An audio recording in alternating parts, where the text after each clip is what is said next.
Spend less, borrow less, pay back less. In this video, we'll introduce ways to cut spending every month, federal student loan repayment plans.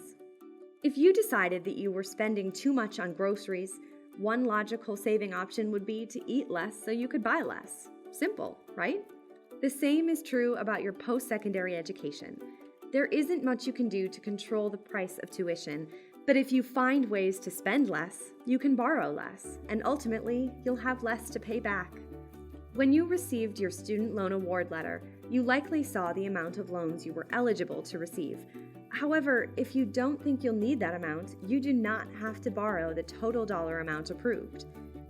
If you're receiving a student loan disbursement to cover living expenses or other non-educational expenses, examine ways you can cut spending so you don't need that money.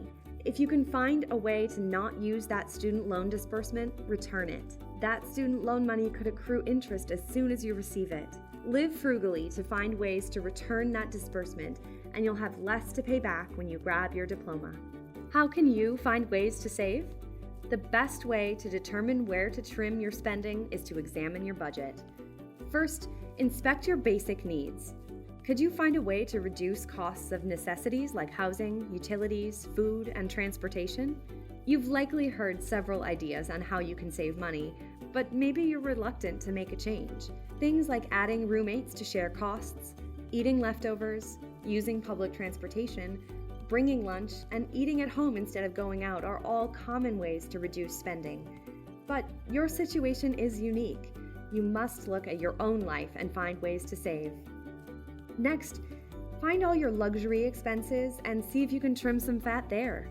It might be hard to cut out expensive haircuts, cable TV, new clothes, meals on the town, or unnecessary travel, but think of it this way.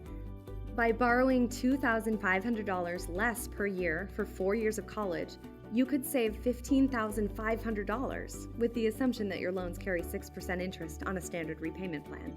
When you graduate and you're making a name for yourself, wouldn't it be nice to carry less debt with you? Once you've exhausted all the ways you can borrow less, it's not too early to start examining your repayment options. In our hypothetical from earlier, we talked about a student loan repayment option using a standard repayment plan. The standard repayment plan offers a fixed monthly payment over 10 years, or 120 payments. This repayment plan saves you money over time because your monthly payments may be higher than other plans, but you'll pay off your federal loans in the shortest time, thus paying less interest than some of the other plans. Say your entry-level income isn't great, but you believe that your career is just a couple years from taking off. Another federal repayment option is called graduated. Under this plan, your monthly payments start out low and step up every 2 years, so that you still complete payment in 10 years, but your early monthly payments are lower than your later payments. You'll pay a little more interest, but it may help you early in your career. Another option is to extend your repayment terms to decrease your monthly payment amount. You could have more time to pay off your federal loans, but you'll pay more in interest. Finally, make sure you discuss income-driven repayment plans with your loan servicer. These options make it easier to pay back your federal loans if your debt is high compared to your income. These plans are based on your income, family size, the state you live in, and federal student loan type. When repayment begins, if you find that the loans you thought would be manageable become more complex and challenging, remember to discuss these federal repayment options with your loan servicer.